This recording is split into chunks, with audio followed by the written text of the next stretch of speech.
$24 billion. That is how much money the 16-day government shutdown took out of the economy. Big number. That is what the initial analysis from Standard & Poor's has shown us. Today, I just want to share some information with you on how the government shutdown has affected the economy. But not only the economy, some other federally funded programs and medical care. September 30th, many federal workers anxiously waited word on whether or not the government would stay open or shut down. I personally was one of those employees. Why was this an issue? My first thought was, how long is it going to last? Will people be getting paid? Will they be able to pay their bills? I fortunately wasn't worried about it. I kind of saw this coming, and I tried to nestle some money back just in case we weren't getting paid or it was delayed. My second thought was, how much effect will this have on the economy? Since people aren't getting paid, they're not making as much money, well, they're not going to spend money. They're not going to put money back out in the economy. Companies that provide services or goods, foods, different things like that, people aren't going to spend as much money. Restaurants, they're not going to go out to eat as much. And I was worried about some people just paying their bills, alone.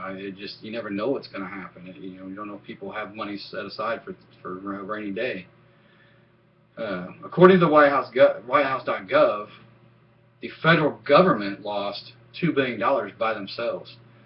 That's because such organizations as the IRS, they weren't at work and they weren't able to collect fees and do any of that. So the whole time they're at home, government's losing money. But the shutdown didn't only affect the federal employees. It also affected the contractors who provide services to the federal government because it stalled their contracts.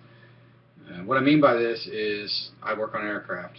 We have a lot of parts that we have to get supplied to us from an outside source, tools and things like that. It's not a federal government ran program, other than it's money that is from the federal government spent on certain companies that build our parts, provide tools like Snap-on is one. That's a big name that you guys will be familiar with.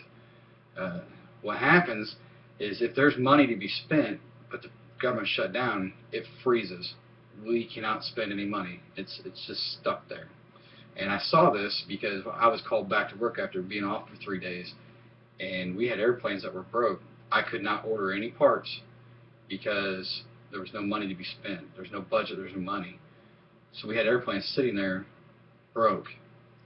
I'd spent a lot of time on trying to get repairs done because we didn't have parts. So we tried to scramble and figure out different ways that you could come up with to get the airplanes repaired and flying again. Businesses couldn't hire new employees. Some of these contractors that are paid by the federal government for their services, they weren't able to hire new employees, even though there was a contract. It was stalled, so they may have wanted to bump their manpower, say it was just 10 people, but they couldn't because there's no money to be spent. So that really hurts the business trying to do a service for the federal government, but it also hurts the people that they may have already had them in line ready to hire, and that's just less money going back into the economy.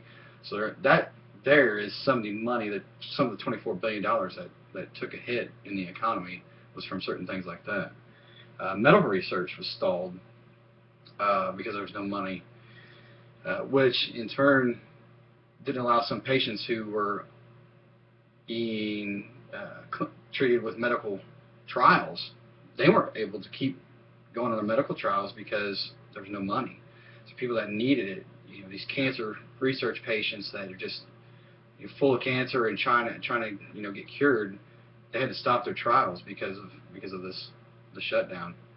And someone may have been affected. You may not know. You may have been affected, but just in a small way, as you're going on a vacation and you go into a national park, but you pull up there, guess what? Gates are closed. There's barriers up there because there's no one there to work to open the parks.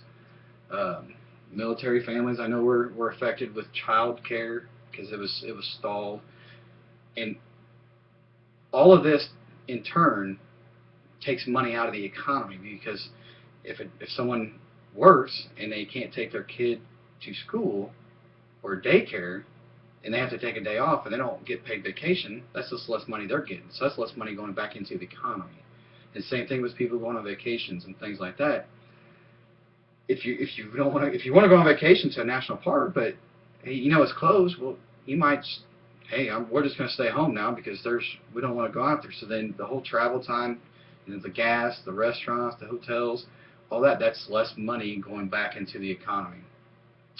So as you can see, many of us were affected by this in numerous ways. And in the big whole picture, you can see that's where it took out $24 billion out of the economy because the government shut down. They couldn't get a plan together. They couldn't stick with it. They couldn't agree on it. And in turn, like I said, $24 billion, that's what the economy took as a hit. And it affected all of us. Thank you.